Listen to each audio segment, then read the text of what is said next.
Part 1, The Letters. The first letter arrived on a gray Tuesday, tucked between a stack of bills and a magazine subscription renewal notice. At first, I thought it was some kind of junk mail, just a plain white envelope with my name carefully printed on the front in elegant, slanted handwriting. There was no return address, no hint of who it could be from. Inside, a single sheet of thick, cream-colored paper held a message written in the same neat handwriting. The words were gentle, romantic even. They spoke of admiration, of beauty, of small things that made me feel seen in a way I hadn't expected. It was like reading a page from someone's private journal, a glimpse into a mind that held me in quiet reverence. I smiled, assuming it was a joke, something silly from a friend with a flair for the dramatic. But the letters continued to come. Every few days, another envelope would arrive, each one with a new message, a new way of describing me, a new line that somehow felt even more personal than the last. They were unsigned, always, and they never gave any indication of who might be sending them. Yet, there was a warmth to the words, a familiarity that hinted the writer wasn't a stranger. It felt like someone close to me was watching, noticing things about me that I hadn't even noticed about myself. In the beginning, the letters were sweet, almost innocent. My admirer, whoever they were, wrote about the way I laughed, the way I tucked my hair behind my ear when I was lost in thought, the way I bit my lip when I was reading. They noticed the little things that no one else seemed to see. It was flattering, and I found myself looking forward to each new letter, to the thrill of opening the envelope and wondering what this unseen admirer had noticed this time. But as the weeks went by, the tone of the letters began to shift. The writer's words grew more intimate, bolder, as if they were slowly shedding their restraint. They started to write about dreams they'd had of me, dreams where we were alone, where they could reach out and touch me, where their hand could trace the line of my collarbone or rest on the curve of my hip. I remember the day one letter left me breathless, my cheeks warm as I read it over and over, the words lingering in my mind like the softest whisper. The writer had described a scene, a quiet room lit by nothing but the dim glow of twilight, where they were close enough to feel my heartbeat. They wrote about how they would touch me, how they would move their hands slowly, reverently, as if each inch of my skin were something to be savored. The language was subtle, but the message was clear. It felt as though I were being seduced through paper and ink. I told myself it was harmless, that it was just a bit of fun, a mystery I'd eventually solve, perhaps even laugh about with friends. But I couldn't deny how deeply the words affected me. They brought out something in me I hadn't felt in a long time, a quiet longing, an ache for something I couldn't quite name. I began to wonder who could know me so well, who could see me with such intensity. And then came the final letter. I found it waiting for me one evening when I came home after a long day at work. It was the same plain envelope, as unassuming as ever, lying on the doormat where the mail had been delivered. I felt my heart quicken as I picked it up, slipping the envelope open with a mix of anticipation and trepidation. This letter was different. It was longer, more detailed, almost like a confession. The writer described, with vivid intensity, how they would hold me, how they would whisper my name against my skin, how they would savor every moment if they could just be close to me. The words were layered, tender and passionate, each sentence painting an image so vivid that I could almost feel their hands, almost hear their voice. As I sat there, curled up in my armchair, I felt the warmth of the words sink into me. My knees were pulled up to my chest, the letter trembling slightly in my hand as I read and reread each line, letting the images unfold in my mind. Without realizing it, my fingers drifted, brushing along my arm, a gentle touch that mirrored the one the writer had described. The room was silent, the world beyond my door forgotten, as I let myself sink into the fantasy woven by this unseen admirer. I could feel my breath deepen, my cheeks warm, my heart pounding in my chest. The letter had created a world where I was cherished, adored, seen in a way I hadn't felt in years. For those moments, nothing else mattered. Part 2, The Revelation. A few days after the last letter, I met Max for coffee, just like we always did. He was my oldest friend, my anchor through so many chapters of my life. I had always treasured the ease between us, the way we could talk about anything or sit in comfortable silence without feeling the need to fill the space with words. But today felt different. The letters were still fresh in my mind, the words lingering like a shadow over my thoughts. Even as I chatted with Max about the usual things, work, weekend plans, a new movie he wanted to see, I felt distracted, my gaze lingering on him longer than usual. There was something I couldn't quite place, a familiarity in his expressions and gestures that reminded me of the voice in those letters. We were laughing over a joke when he mentioned it, casually, as if it were nothing. You know, I still remember that time we sat by the river, watching the sun go down. You looked so peaceful, he said, his eyes softening as he spoke. I don't think I've ever seen you look happier. I froze, my smile faltering as his words sank in. The river. The sunset. The exact moment the letters had described in such detail. My heart began to pound, a subtle, growing ache filling my chest. Max, I said slowly, trying to keep my voice steady, how did you know that? About the river? He looked at me, realization dawning in his eyes as he understood the weight of his words. For a moment, he hesitated, his gaze dropping to the table. I watched as he took a shaky breath, his fingers tightening around his coffee cup. Anna, he began, his voice low, barely more than a whisper. I think you already know the answer to that. The world seemed to tilt around me. It was you, I whispered, my voice barely audible. You were the one sending those letters?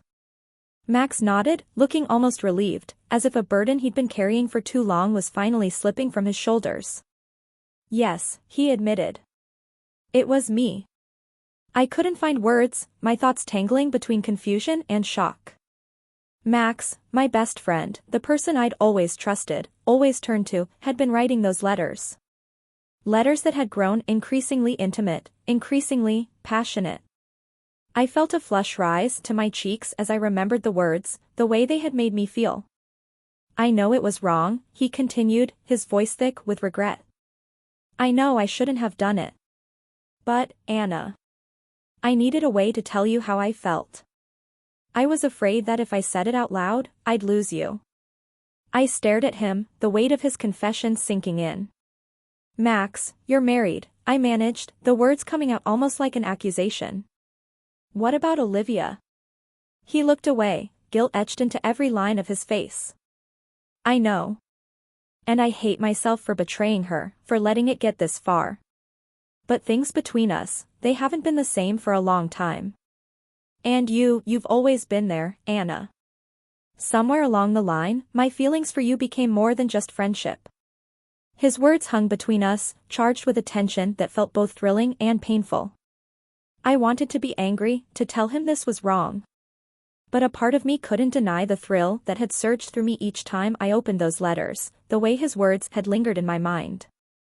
Why didn't you just tell me? I asked, my voice barely more than a whisper. Max looked at me, his eyes filled with something I couldn't quite name, a mix of longing and fear. Because I didn't want to lose you, he said. Because I was terrified that if I told you how I felt, you'd push me away.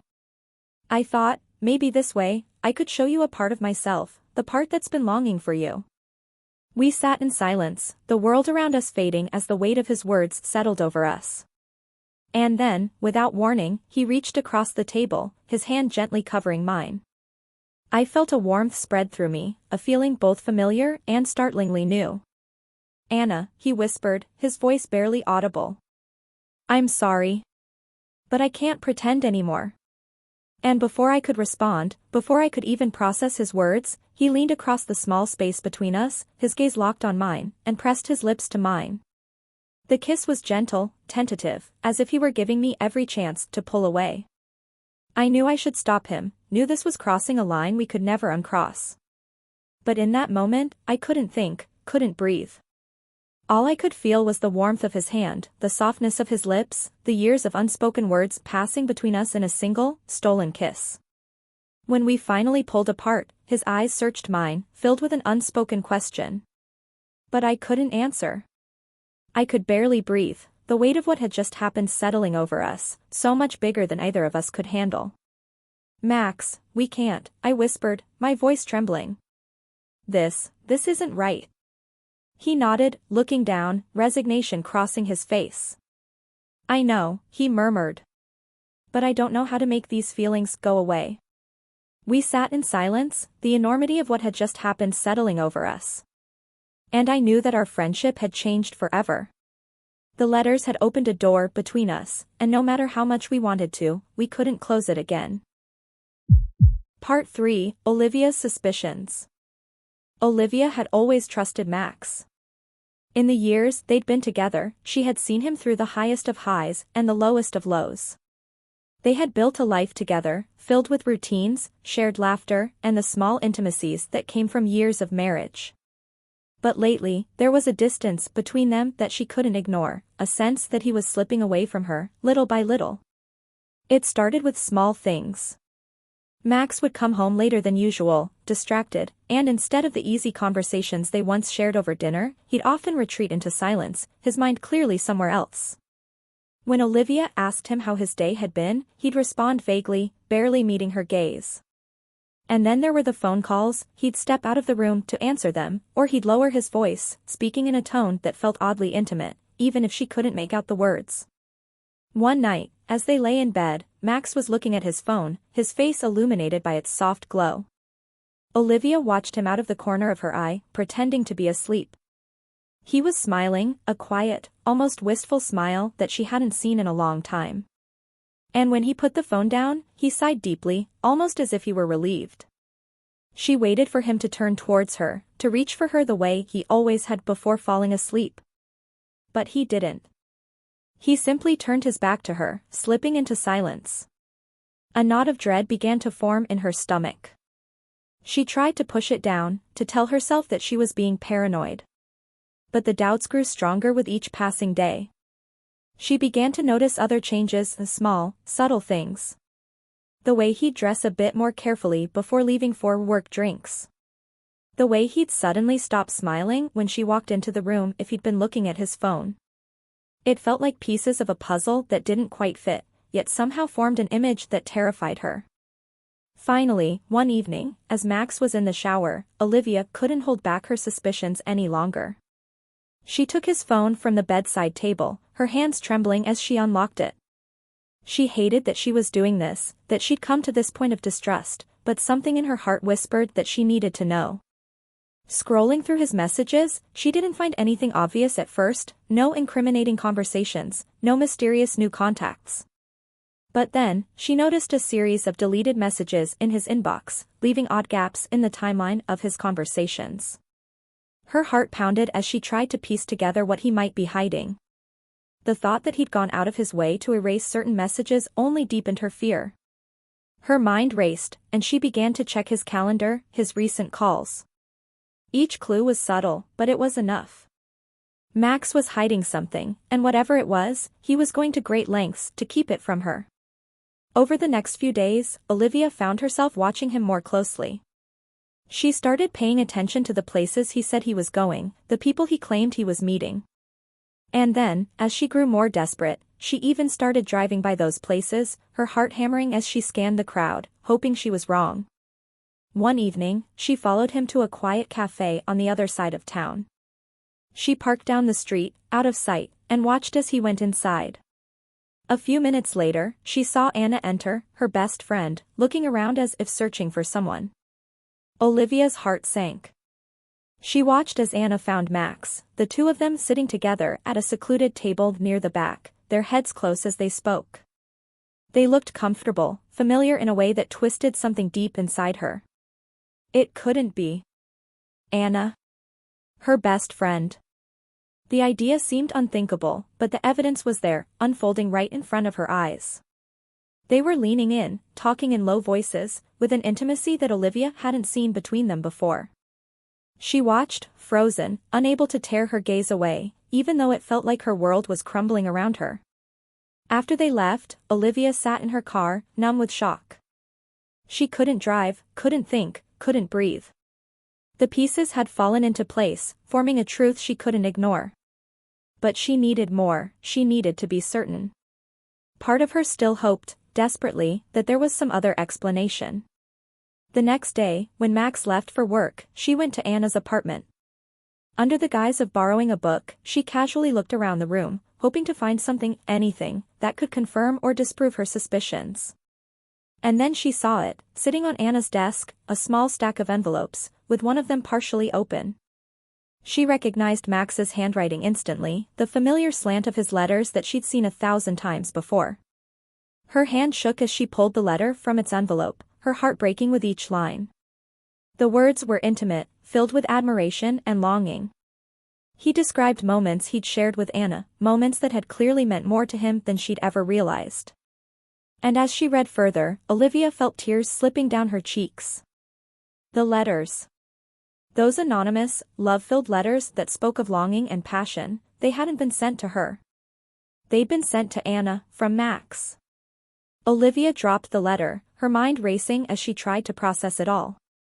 Her husband, the man she thought she knew, the man she had built her life with, had fallen in love with someone else. And not just anyone. He'd fallen for her best friend.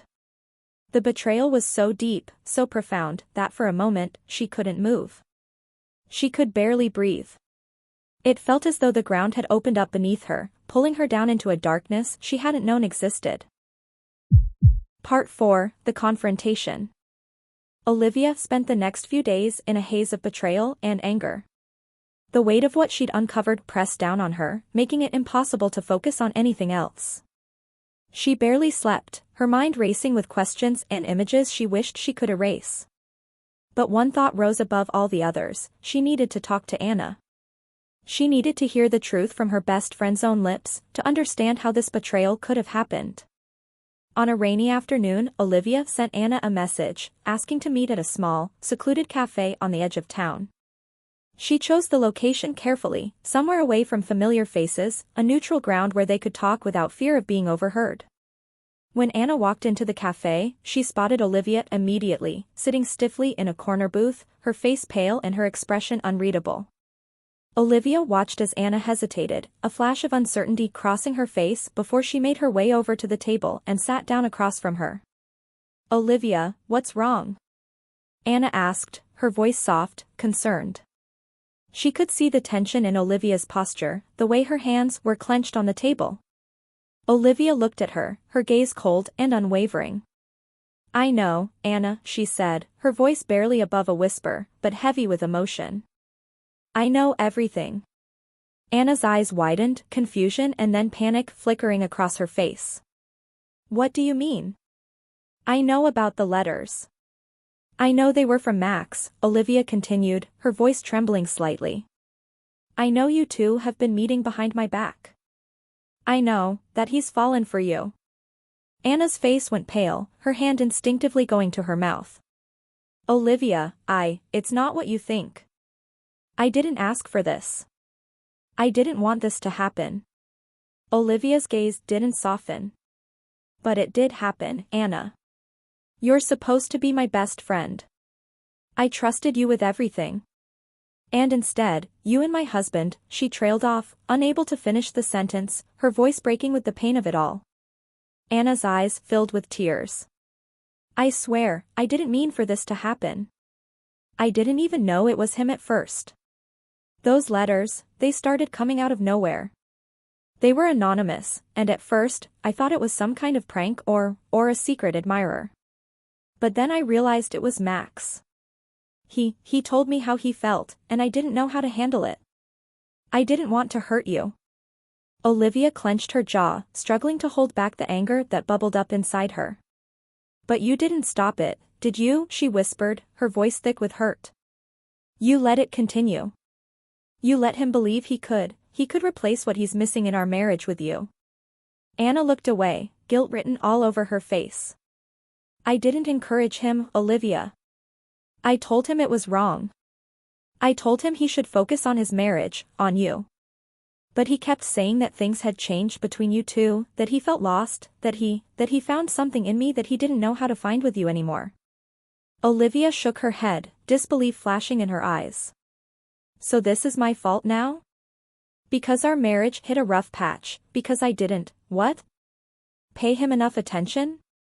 "No, that's not what I mean," Anna said quickly, tears slipping down her cheeks. "I don't blame you. I know this isn't fair to you. I should have done more to stop it, to distance myself. I didn't want to lose you, Olivia. You're my best friend, and I knew that if I pushed him away too hard, it would come out somehow, and everything would be ruined. Everything is ruined, Anna, Olivia replied bitterly, her voice barely concealing the betrayal she felt. The two people I trusted most in this world went behind my back. How am I supposed to forgive either of you? At that moment, the cafe door opened, and Max walked in. Olivia had texted him as well, telling him to come, that they needed to talk. He spotted them immediately, his face pale and tense as he approached the table, clearly aware that there was no hiding now. Olivia, he started, sitting down across from her, his voice filled with remorse. I didn't. I never wanted you to find out like this. Oh, you didn't want me to find out, she said, her voice laced with sarcasm. That's very considerate of you, Max. But here we are. So tell me, was any of it real? Or were you just waiting for the right moment to leave me for my best friend? Max looked down, unable to meet her gaze. It was never about leaving you. I don't even know how to explain it. I love you, Olivia. But somewhere along the way, I started feeling disconnected. And Anna, she was there. She was someone I could talk to, someone who reminded me of the person I used to be. So that's it? You felt disconnected, so you thought it was okay to pour your heart out to my best friend? To write her love letters and tell her things you never even told me? Olivia's voice cracked, the depth of her hurt spilling over. Max ran a hand through his hair, frustration etched on his face. I know it sounds selfish, and it is. But I felt something with Anna that I hadn't felt in a long time. It was a connection, and it made me feel alive in a way I hadn't in years. Max, Anna whispered, her voice filled with regret. You shouldn't have involved me in this. I told you to focus on your marriage, to work things out with Olivia. Then why didn't you just push me away? Max replied, his voice filled with an almost desperate frustration. Why did you keep meeting with me? Why did you respond to the letters? Anna looked down, unable to answer. Olivia felt a surge of bitter satisfaction watching them both, knowing they had tangled themselves in their own web of confusion and deceit. Taking a deep breath, Olivia spoke with a clarity that cut through the chaos of emotions swirling around them. I'm going to make this very simple, Max, she said, her voice steady, but her eyes cold. You have a choice. Either we work on this marriage, honestly, with real commitment, and you cut off all contact with Anna, or we're done. I will not stay in a marriage where I'm second to someone else, especially not my best friend. Max looked at her, his face filled with pain and indecision. He knew what she was asking for, and he knew what it would mean. But for once, he realized that he had crossed a line he could never uncross, and that this was his only chance to make things right, or to lose everything he'd built with Olivia. Okay, he said finally, his voice filled with resignation. I'll do whatever it takes. I want to work on this, Olivia. I don't want to lose you. Olivia nodded, though her heart felt heavy. She didn't know if she could truly forgive him, or if their marriage could ever go back to what it had been. But she knew that she deserved an answer, and she was willing to try, for herself, if nothing else. Turning to Anna, she took a deep, steadying breath. As for you, she said, her voice trembling slightly, I need time. I don't know if we can be friends again. Maybe one day, but not now. Right now, I need space, from both of you. Anna nodded, tears in her eyes, accepting the consequences of what had happened. She watched Olivia and Max walk out of the cafe together, knowing that whatever happened from here, things would never be the same again. And as she sat alone, the weight of her own choices settled over her, the reality of the pain they'd all caused finally sinking in. Part 5, Moving Forward. In the days that followed their tense confrontation, Anna made a decision. She knew that as long as she stayed in Max's life, she would be a shadow between him and Olivia, a reminder of betrayal, a barrier to any healing that might still be possible. If she truly cared about Max, about Olivia, and about herself, she needed to take responsibility for the role she had played in this painful chapter. So she sent Max a final message, brief but resolute. She told him she was cutting all ties, not out of anger, but out of respect for herself and for the life he had with his wife. I need to step away, she wrote. For both of us to find peace. I hope you and Olivia can rebuild, and I hope you find the happiness you're searching for. Max didn't reply. She hadn't expected him to. In her heart, she knew it was better this way. Months passed, and the pain began to fade, though slowly. Olivia, too, was on a journey of her own. Trust had been shattered, and rebuilding it would take time and patience. Max tried to prove his commitment, showing up for her in ways he hadn't in years, acknowledging his mistakes with a vulnerability she hadn't seen before. Though Olivia's heart had been scarred by what happened, she chose to give their marriage another chance. She didn't forgive him all at once. Forgiveness came in layers, with new understanding and hard conversations. But she let herself believe that people could change, that even the most broken relationships could heal if both sides were willing. Yet, the cracks remained, subtle but visible, a quiet reminder of the hurt they had both endured. Their marriage would never be the same, but perhaps, in time, it could become something stronger. As for Anna, she began to reshape her life piece by piece. She poured herself into her work, tried new hobbies, and reconnected with friends she'd lost touch with over the years. She even moved to a new neighborhood, hoping for a fresh start, free from the weight of the past. There were lonely nights, of course, moments when she missed the friendship she'd shared with Max and the easy closeness she'd once felt with Olivia. But she knew now that some things were better left behind. This experience had taught her something profound. She would never again let someone else's feelings dictate her own choices. Her life, her happiness, her peace, they were hers to protect, and she intended to do just that. In the end, the pain she had gone through gave her a new strength, a resilience she hadn't known she possessed. She was ready to move forward, to build a life on her own terms, wiser and stronger for everything she had endured. And so, with quiet determination, Anna stepped into her new beginning, leaving the past exactly where it belonged, behind her. Subscribe to never miss a new story and discover even more captivating tales.